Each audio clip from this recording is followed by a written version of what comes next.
Hello everyone. Today I'm going to be picking up the story line where I left off. After ending the last video, I realized that chapter 4 is only 3 pages in the Green Hills of Stranglethorn. So I am going to start by reading those out. So, page 27. I led the party toward the sea, hoping the shoreline would provide refuge from the raptors. In our haste, we had drifted too far north to a precariously high elevation. The mistake was made. The fault was mine. We stopped just short of a sheer cliff. The raptors just a few paces behind. Page 26. I stepped slowly forward, gun raised. I had led these brave hunters to their death. I would die defending them. Lash-tail raptors are particularly fierce, known for their unrelenting bloodthirst. They far outnumbered us, but I would be damned if I let them kill me and my comrades without shedding some of their own blood first. And page 27. Ajak and Sir Erlagden readied their weapons, flanking me on either side, our backs to the sea. Barnell let out a defeated sigh and drew his axe. The Lashtails were almost upon us. Their steady stride had slowed. They were stalking their prey now, for they knew they had us trapped.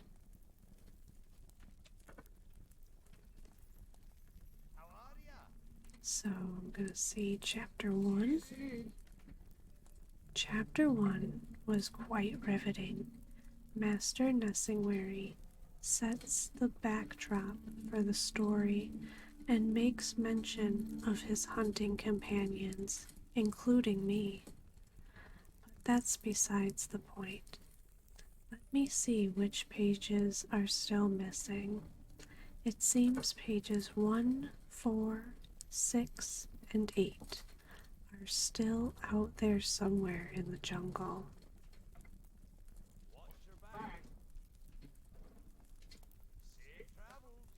I don't suppose you were able to track down pages 1, 4, 6, and 8. Those 4 are all we need to piece chapter 1 back together. At last, chapter 1 is complete. Chapter 2 was chock full of exciting tales of panther and tiger hunting. I could just kick myself for letting the pages blow away. It seems I was able to recover all of the pages with the exception of pages 10, 11, 14, and 16.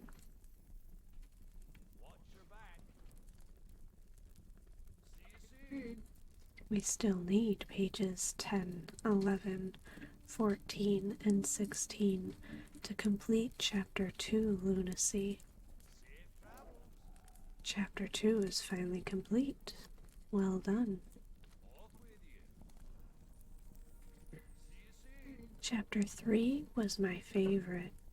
It tells of Sir Erlgadden and Lady Rowak, first kill with the dwarven rifle. And the end of chapter 3, why, such a cliffhanger. Looks to me as though we still need pages 18, 20, 21, and 24 to finish the chapter. Those pages are out there somewhere. Any luck with pages 18, 20, 21, or 24? Those are the only pages. Those are the only ones we need to piece together Chapter 3. Whew. Good work, Lunacy. Chapter 3 is now back together in one piece. And Chapter 4, the big finale. And what an ending it was. We are only missing 3 pages for this chapter. We need pages 25, 26, and 27 to put Chapter 4 back together.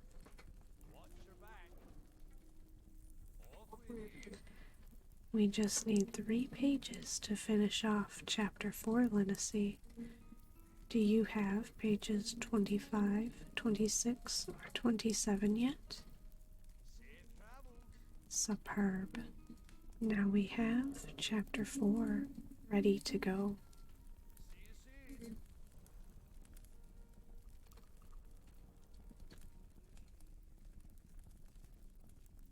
Oh, these must be my extras. Oh, he gives the whole book. Well, now I have to read it with all the pages.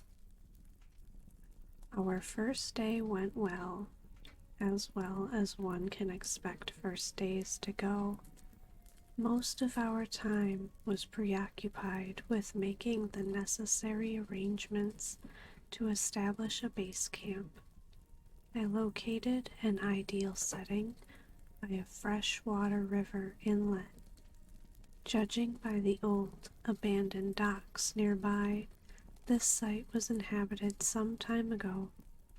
As for the original inhabitants, only time can tell that tale.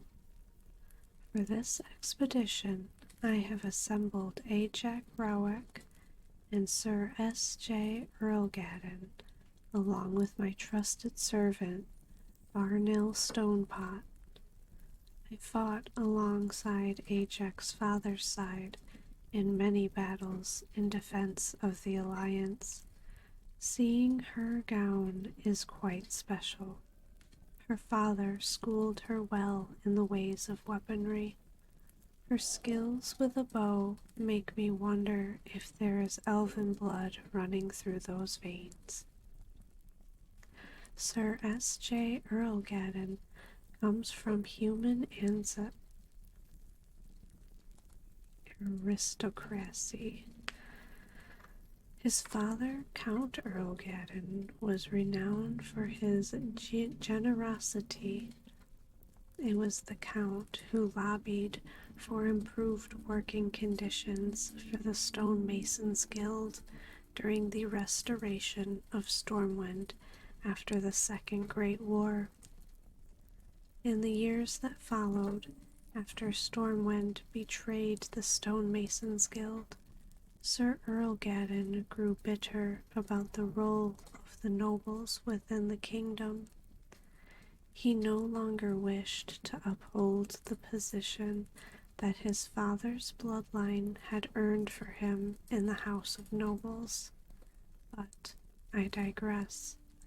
The purpose of this story is not to act as a political treatise or a biography.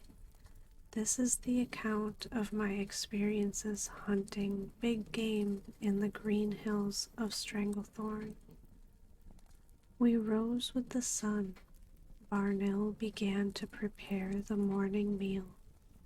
I noticed Ajax's attention was somewhat distracted.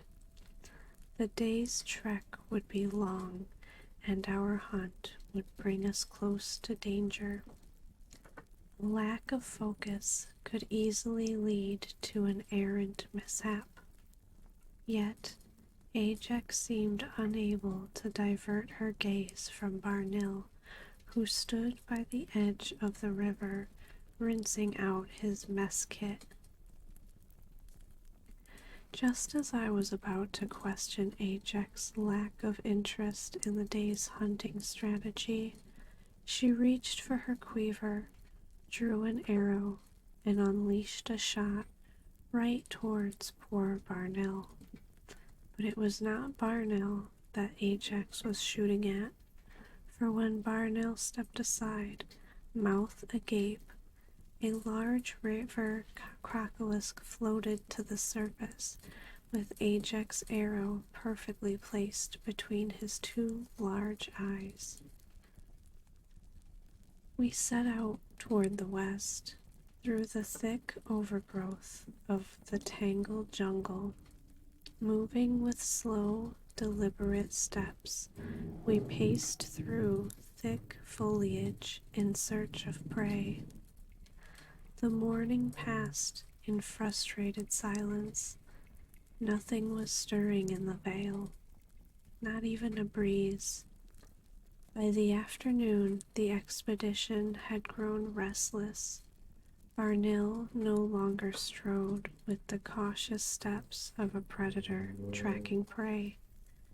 Rather, he clumsily clomped along the path, often stepping noisily on dried leaves or fallen branches. During one such misstep, Earl Gadden laid a heavy hand on Barnell's shoulder.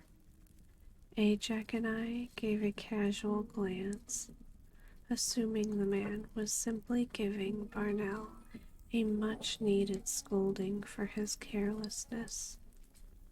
Earl Gadden, however, gestured slowly with his head toward a nearby fallen tree.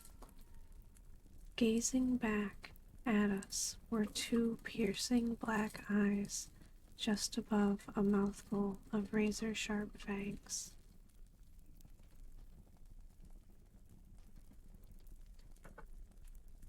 Chapter 2. The beast was a male stranglethorn tiger. Before I could cock my rifle, Earl Gadden raised his crossbow and fired upon the beast. The bolt missed its mark and caught the beast heavily in the left flank. The tiger made a futile attempt to flee, but its wound was too grave. The beast stumbled for a few tragic seconds until Barnell finished the kill with a thrown axe.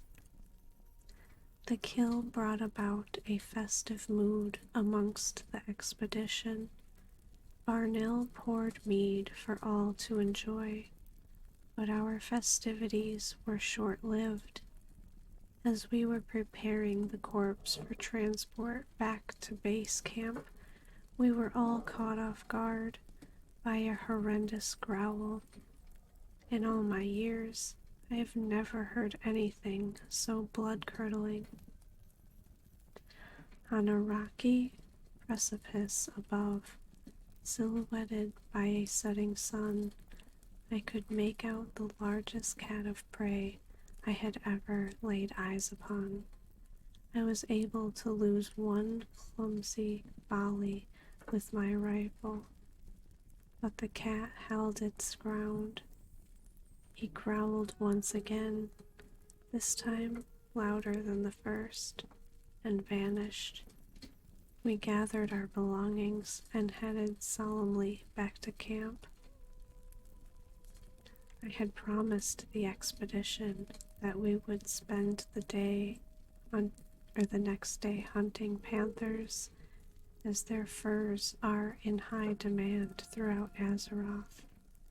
It only makes sense that such demand should exist, with all of the able-bodied hunters, trappers, and fur traders off giving their lives so valiantly in the name of the Alliance. Ajax and Sir Earl Gadden were anxious to learn how to hunt effectively with a dwarven rifle. I had the two humans leave their primitive range weapons at base camp. Barnell and I outfitted them with some of Ironforge's finest firearms. On this day, we ventured to the south, following some fresh panther tracks. Soon we reached a ravine spanned by a tremendous rope bridge. I could not help but to think of Brand's descriptive writings of this region when I saw the engineering marvel. So often it was assumed that the native trolls were a primitive and uneducated race, yet as I gazed upon the master craftsmanship of the bridge, I was able to recognize the skill with which the troll builders overcame the seemingly impossible feat. Before long, Ajax tracked the panther to the southwest. We walked quietly, guns at the ready, in anticipation of our prey. A snapping of twigs from a nearby copse of trees drew our attention immediately. Something was in there. One stern glance at Barnell was enough to convey my thoughts. Barnell slowly lowered his rifle. This kill was not for us. It was for our human companions. Countless panthers had lost their lives in front of our smoking barrels. This kill would be for the humans. Both Ajax and Sir Erlgaddon stood poised, guns leveled at the bristling overgrowth at the base of the swaying trees. The midday sun beat heavily upon us.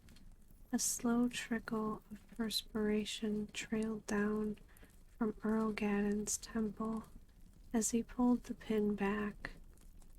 Upon the sound of the click, the thick flora parted and a large black panther, a beautiful specimen, darted out onto the plain.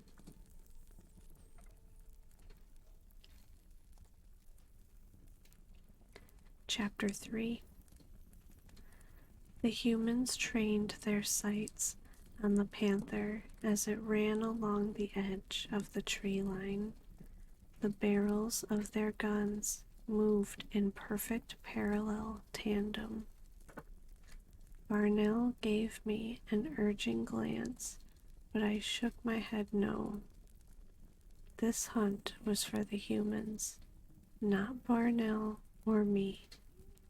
Erlgaddon fired a booming shot, missing the panther altogether.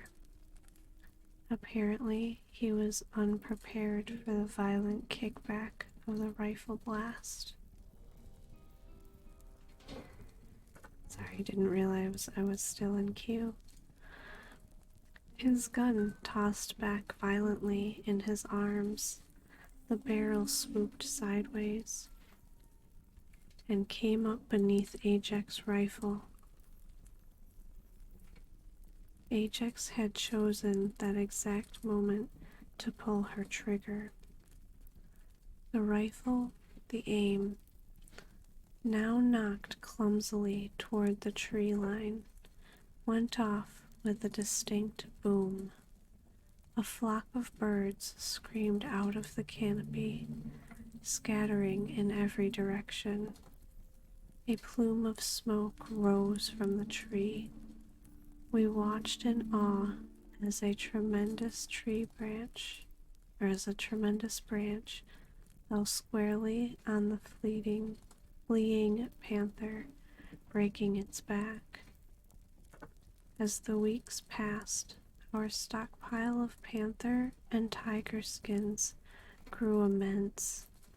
I decided it was time for the expedition to shift our focus to a new challenge: raptors.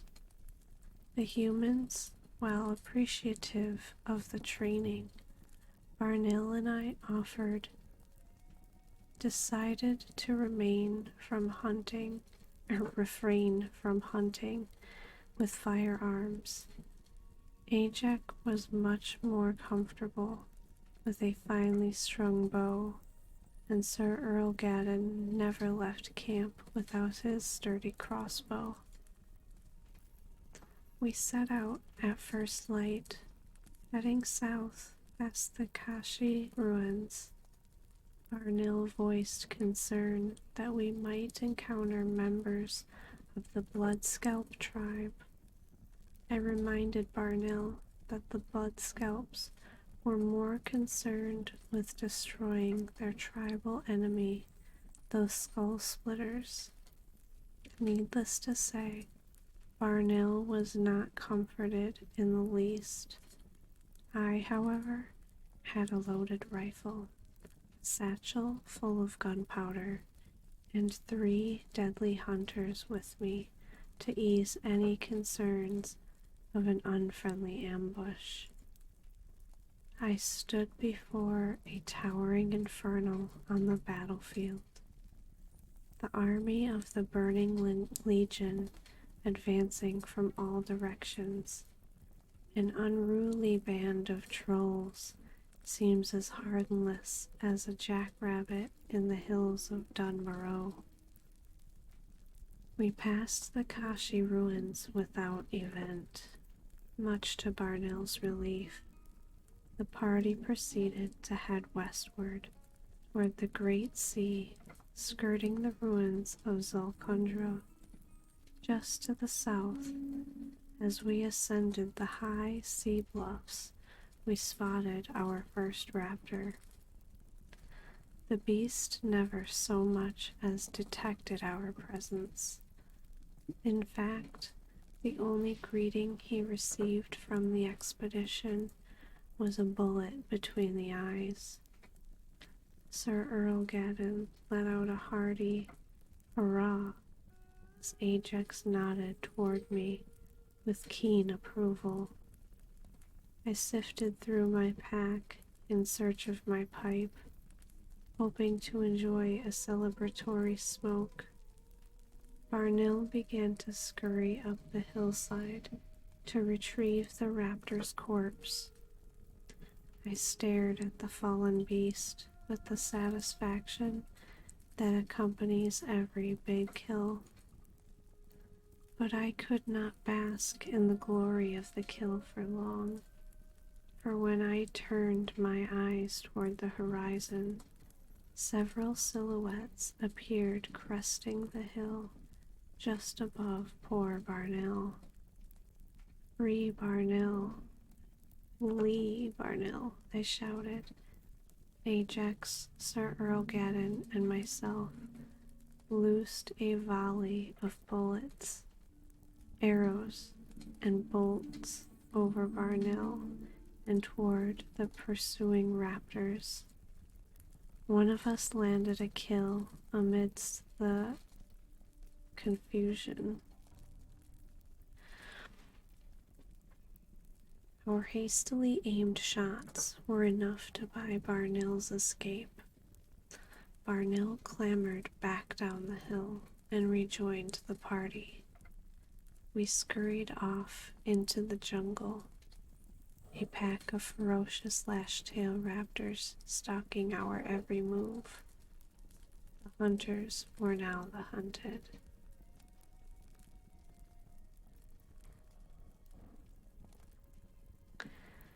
And Chapter 4.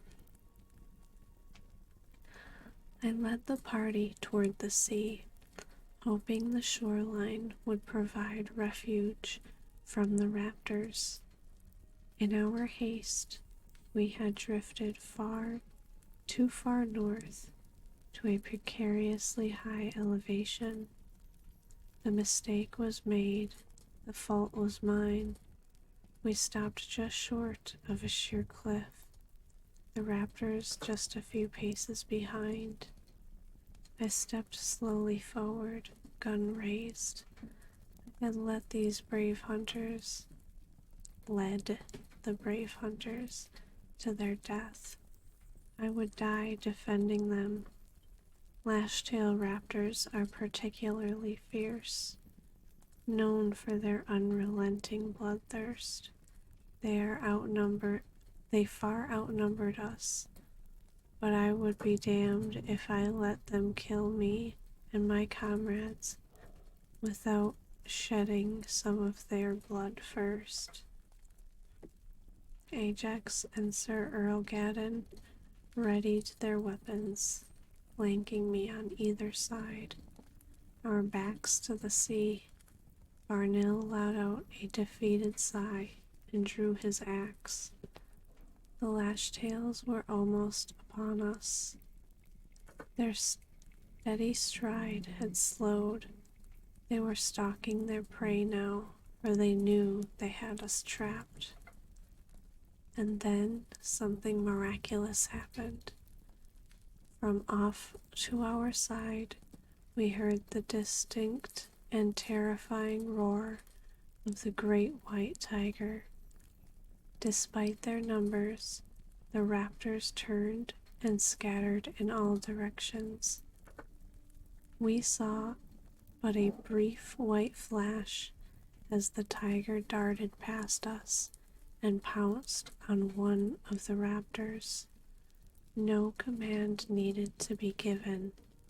All 4 members of our party knew it was time to run. We sprinted all the way back to base camp, never slowing. Later that night, we sat quietly around the campfire, knowing our lives had been saved by a bizarre twist of fate. Such are the risks of the big game hunter. We toy with fate by delivering it, yet each of us, at some point, will face fate's razor-sharp teeth. This dwarf is just glad that moment did not come upon the green hills of Stranglethorn. Quite a nice story. Have you assembled the chapters yet, Lunacy? You've certainly saved me a heap of trouble, Lunacy. I can't thank you enough. It shouldn't be long now until we see Master Nessingwary's book in libraries throughout the world.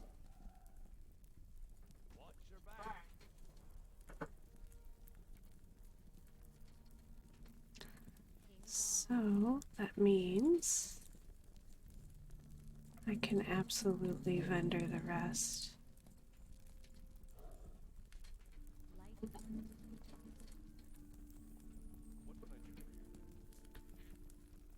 Agthera can prove to be an elusive beast. How fares the hunt? So, the great Bagthera is dead. Cheers to you, Lunacy. You are a mighty druid indeed.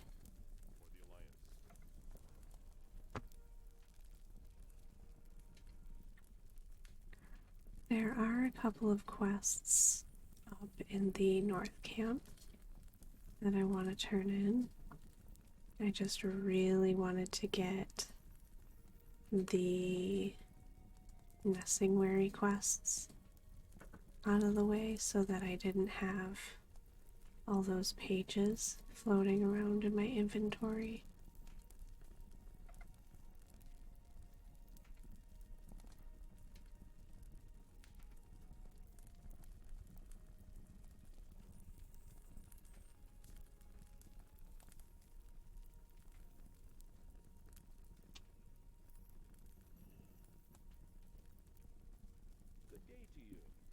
Troll witchery.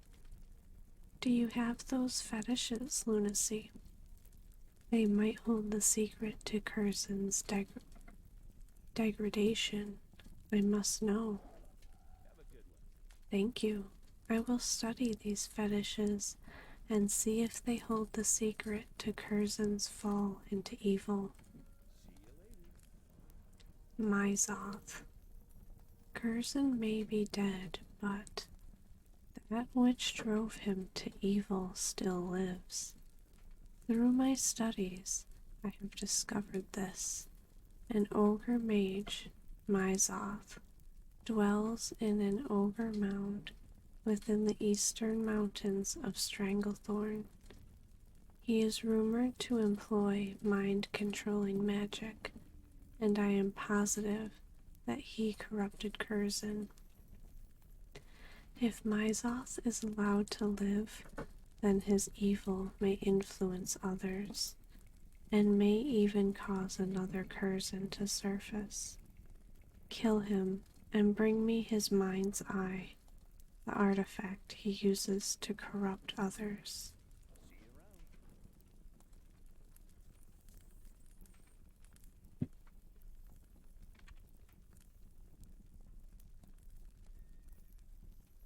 I think I'm gonna go to that water elemental island first.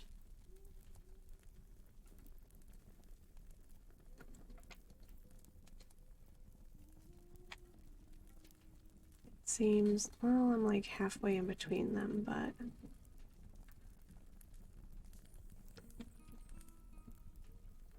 was gonna say it seems like I'm closer to that, but it's literally like the same distance.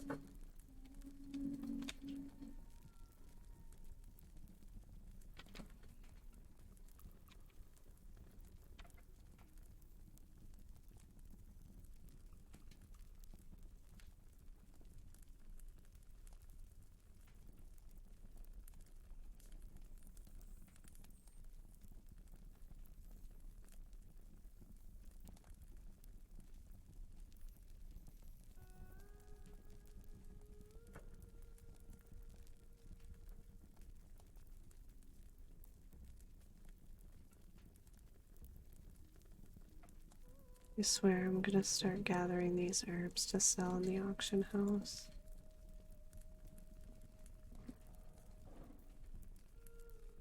Especially since I'm saving up, or trying to save up for cold weather flying. I need 1,000 gold and I have 600, so maybe it's not a horrible idea.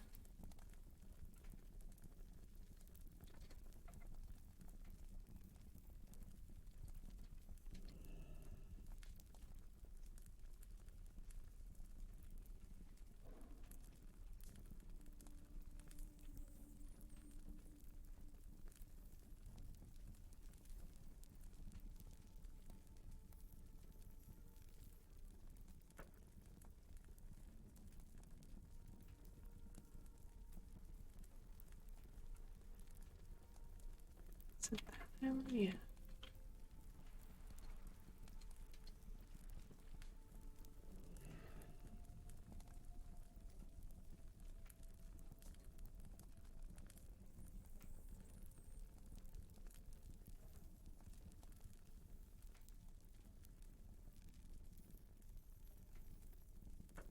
I don't know why it does that. It just keeps taking me out of swim form.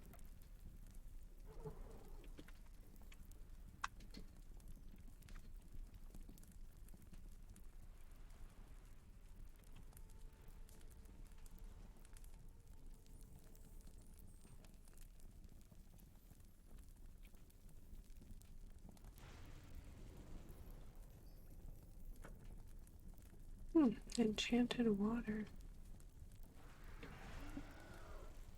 Oh, it's just a beverage. I mean, it'd be nice, but it's like a level 25 item.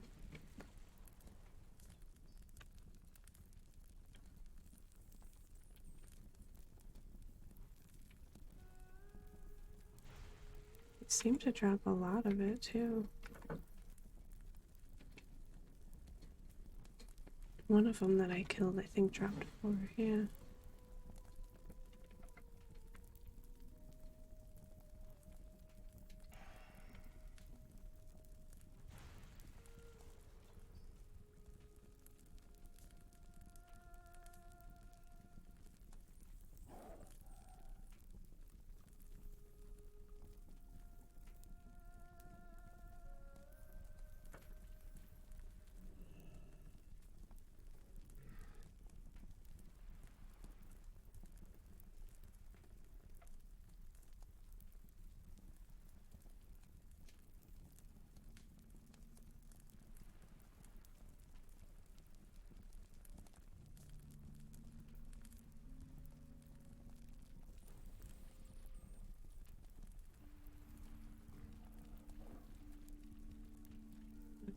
so then over to the troll cave, or not the troll cave, the ogre cave.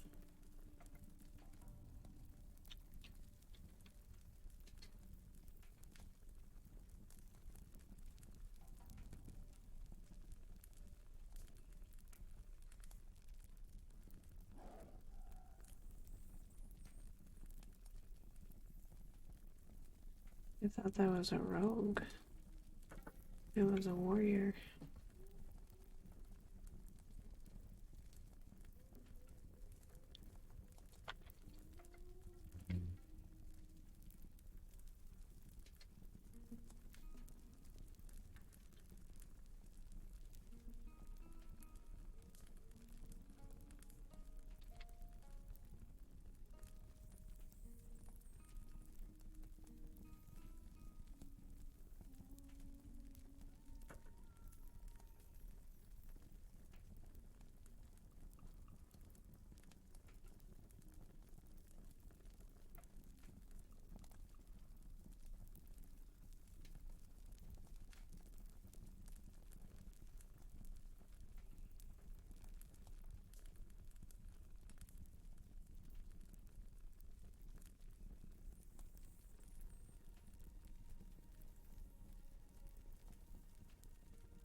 I feel like I should just run in.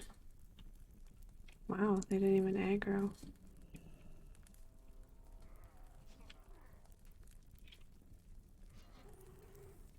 Oh, over this way. I'm just gonna pull whatever it is I'm gonna pull.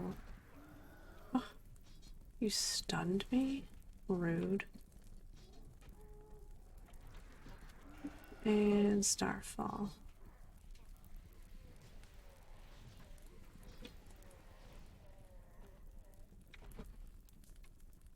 Ah, he ran off. He's wise for that.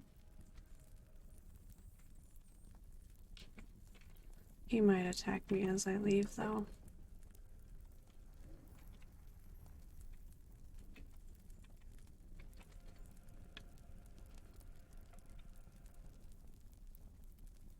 Is it this way?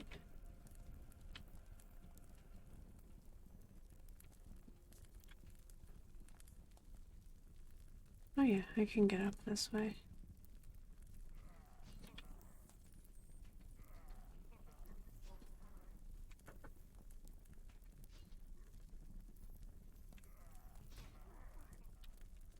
It's stunning me. That is it. I'm starfalling all of you.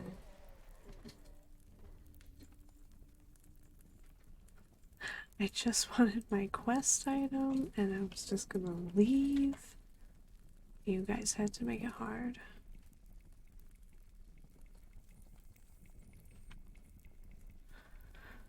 I think I'll finally go over and do this quest. I've been unintentionally putting it off for too long.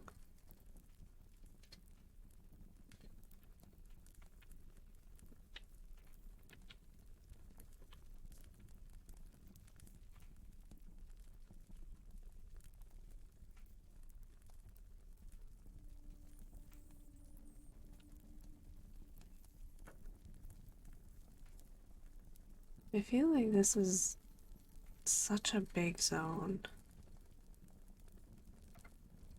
This and the Barrens, like, it must be why they split them up into two areas because they are pretty massive zones. I mean, in Kata, I feel like it would matter a little bit less, just because that does unlock Azeroth's Light. But definitely when you're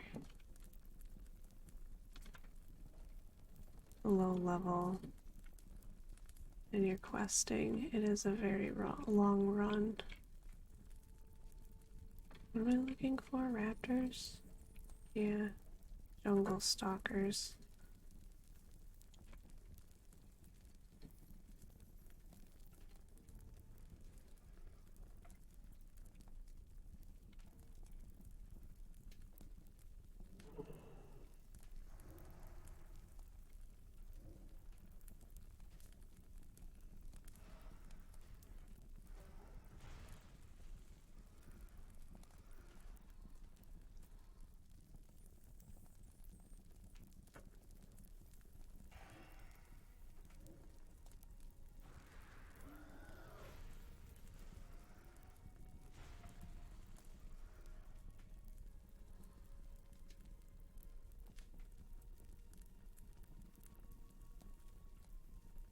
Part of me wishes that fallen tree was hollow and there was like a quest mob hiding in it. I think that'd be cool. Dang, this druid is stealing all the mobs.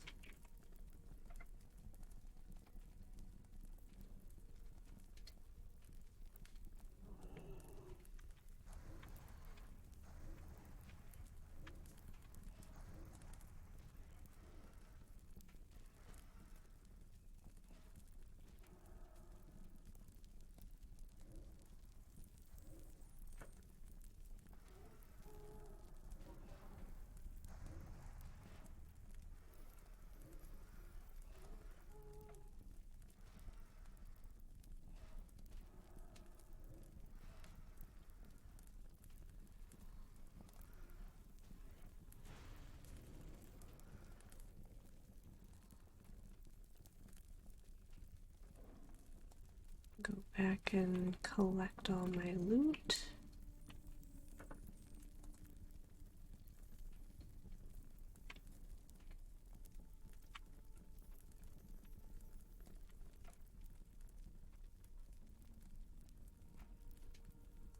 I think that was everything. Yeah.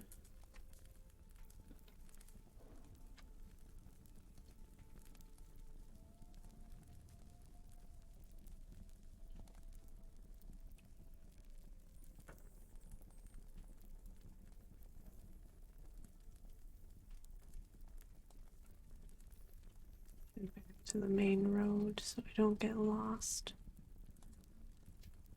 And I don't have to climb mountains in the middle of the zone.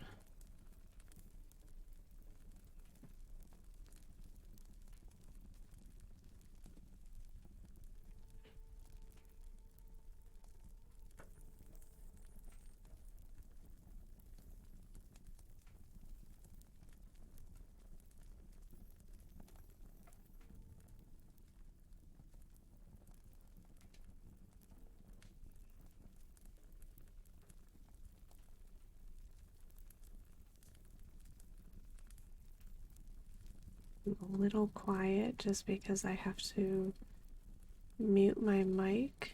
My neighbor is taking their garbage out, so apologies.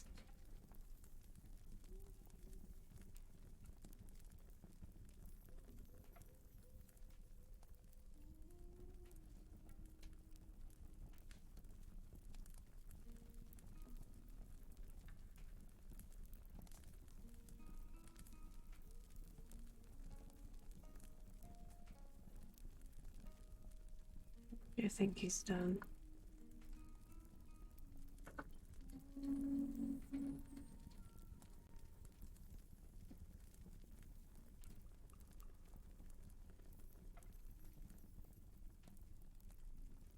I think I'm gonna hit up the Nessingwary camp first. I feel like he's gonna give me a quest for, like, the raptor boss of the quest line, much like the panther and the tiger had. And then I'll probably head up to the rebel camp.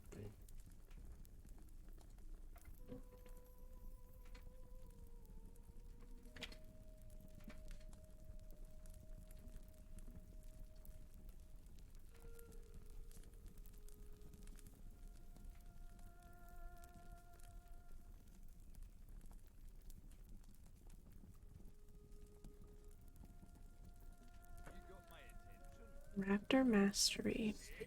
Oh ho! We have ourselves a true raptor slayer. Nicely done, fair lady. Because you proved yourself to be such a go-getter in the jungle, let me tell you about a ferocious raptor that even I have failed to kill. Ajak here calls this wily raptor Tethys. If you want to prove yourself a true master, kill Tethys and bring me his talon. It would be a feat that no other big game hunter has accomplished. Oh yeah, way down there, huh? They love making me run around the zone.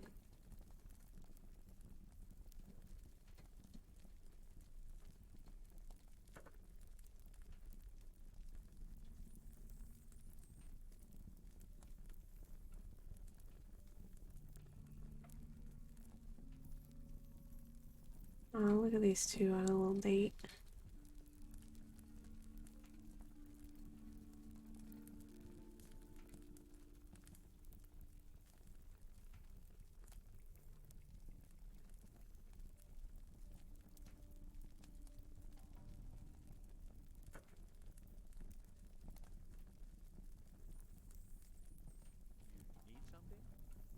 Myzoth, I give you my blessing. Myzoth's strength is matched only by his evil.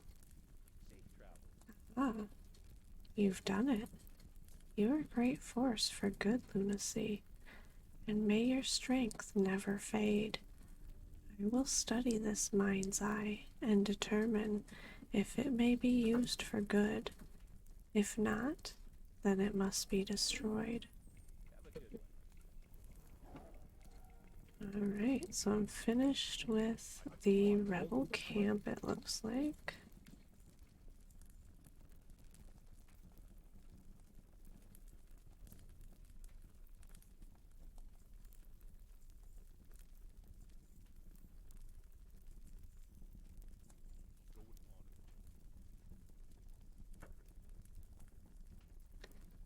I am tempted. Oh, 6 silver. Meh. That's kind of crazy to think about. It costs 5 silver.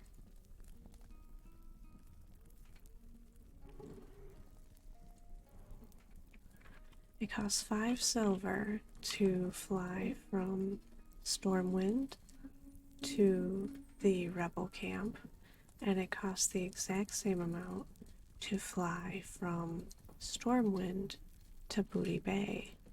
So you would think that it would, if not be free, that it would be less money to fly from the rebel camp to Booty Bay.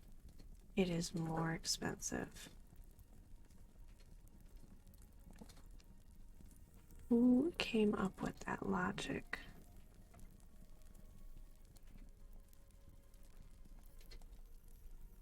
Who are you? Oh, he was resetting. I thought he was just gonna start running at the road.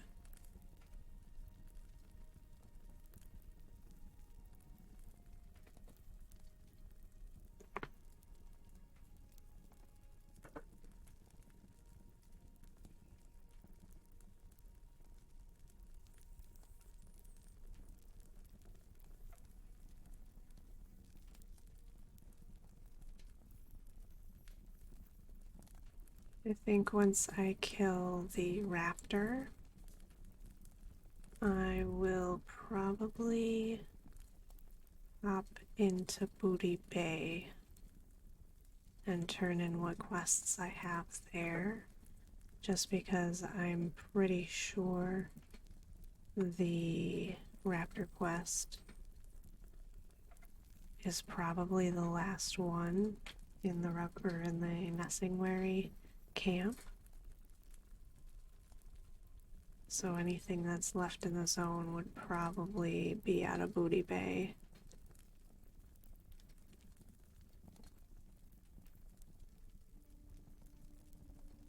I want to say I should be able to run through here.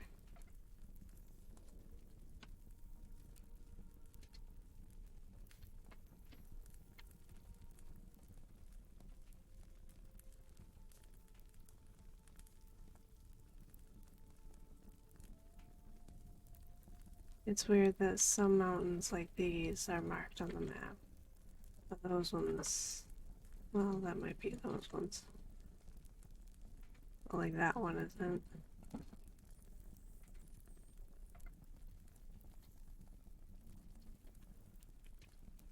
Let's see if, was it Tensile?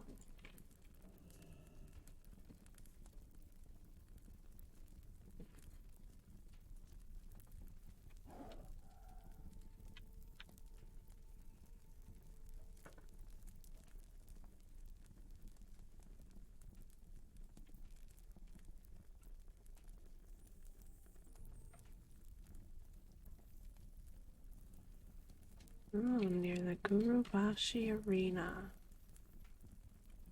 Delightful.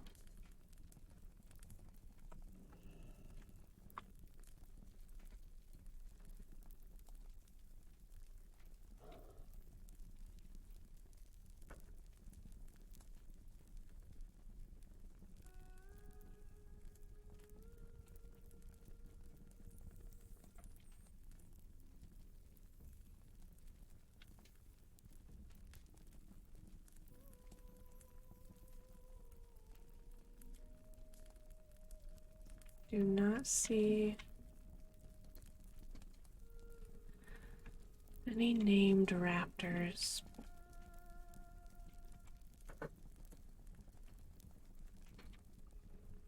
Oh, I lied.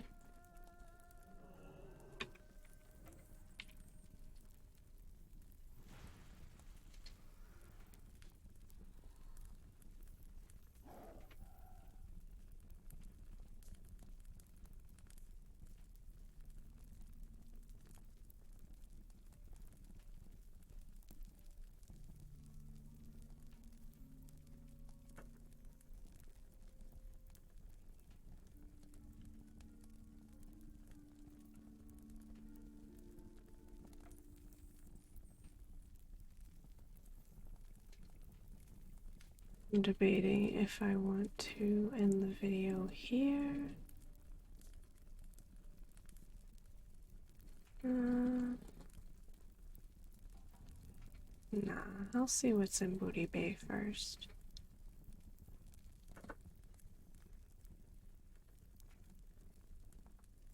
I feel like my last couple of videos have been short of an hour, so I'll make this one a little bit longer.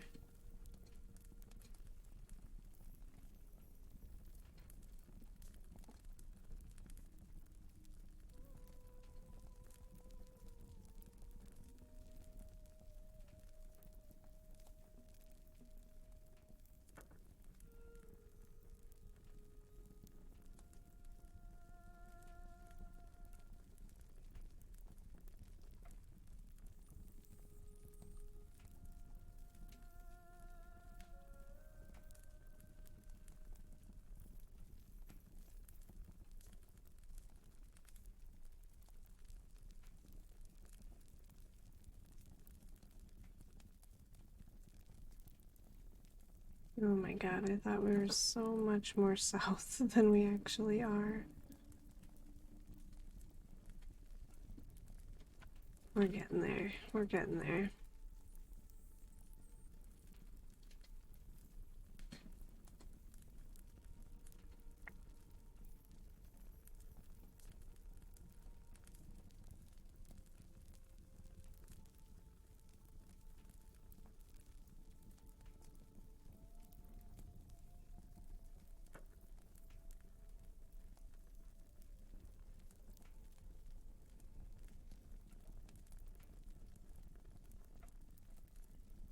I'm surprised that there's not unnecessary quests to kill like the gorillas. Because I've seen a few different kinds of gorillas.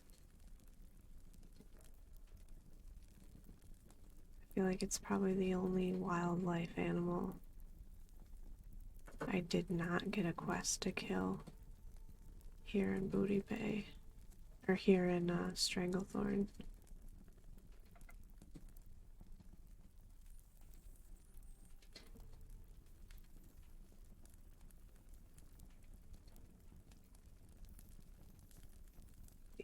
I should have one in here. Yep. Ahoy, Lunacy. Have you found Maury's key? You found it. Thanks a million, Lunacy. You've been a big help to me. Here you go. You earned this.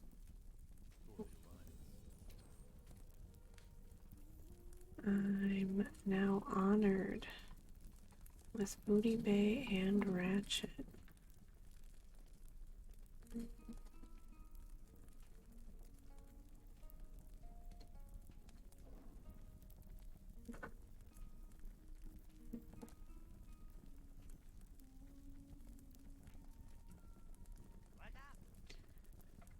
Some assembly required.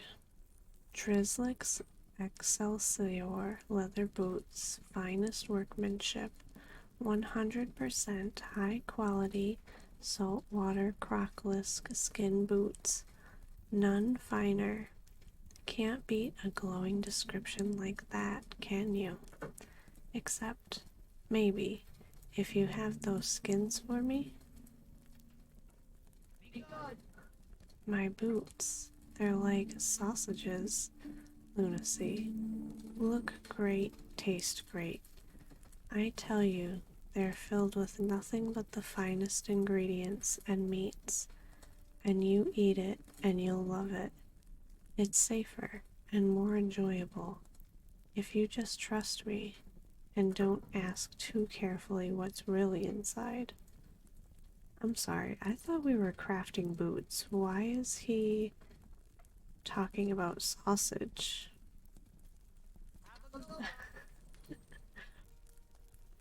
Excelsior.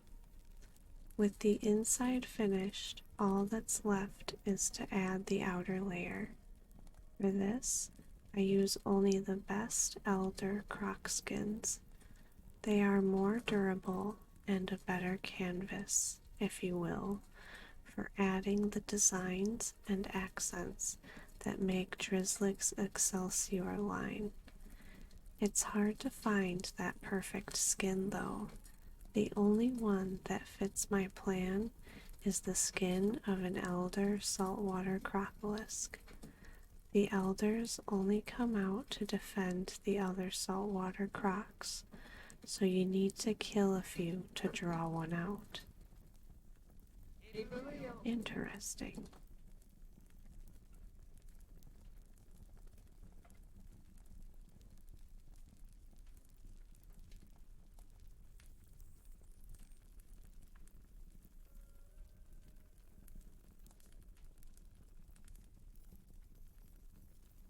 Oh, yeah. It's the one that was sending me up to the hinterlands. I have to go buy that bloodstone or whatever. Skull splitter tusks. Tough buggers, aren't they? Well, have you had any luck? Sorry to seem impatient, but this has been a huge thorn in my side. Well? Ah, good work, good work. Ugh, though you could have done a better job cleaning off the Well, no matter, no matter. My thanks to you, Lunacy. Our operation will no doubt see increased output and productivity thanks to your help. Good, good. Now, on to other matters.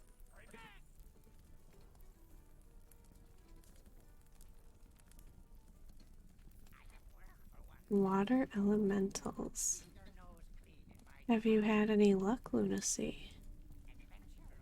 I haven't the eye to examine these bracers to see if any of them will be of any use, but I'm sure at least one of them will be able to help. Take them to Dalaran and have a mage look at them. After all, I can't very well leave Booty Bay just to chat with those tiresome old mages. Not that I'm worried anyone would try to elbow their way into being the new Baron. No one crosses Revelgaz and lives to tell of it. Magical analysis. From what I've heard, the mages of Dalaran have succeeded in rebuilding their magical city and moving it to Northrend, leaving behind a massive crater. Some mages remained here, though. Who should spare some time to look at the bracers?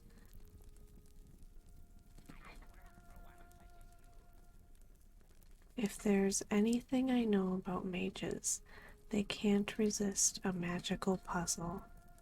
Take the bag of water elemental bracers and see if they can shed any light on the stone's curse.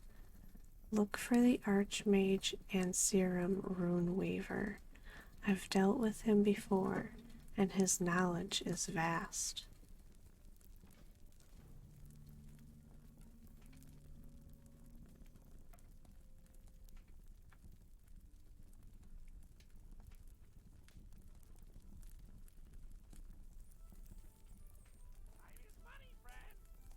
Venture Company Mining. Do you have those crystals? I need them. I need to know the evil venture company is losing ground in Stranglethorn because, we honest folk have to make a living. Great, wonderful. I can get a bundle for these. The venture company sure picked the wrong jungle to mine in, didn't they? We'd all be in better shape if they moved out of here. Thank you, Lunacy. You've done a good deed this day.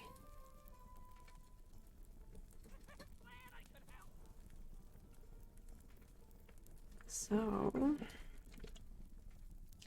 I think I'm gonna end it here. I'll probably do this quest off camera and then I'll pick up turning that in Nessingwary. So I hope you guys enjoyed this video. If you've made it to the end, consider liking and subscribing. I hope you guys have a good night and sweet dreams, and I'll see you in the next video. Bye guys.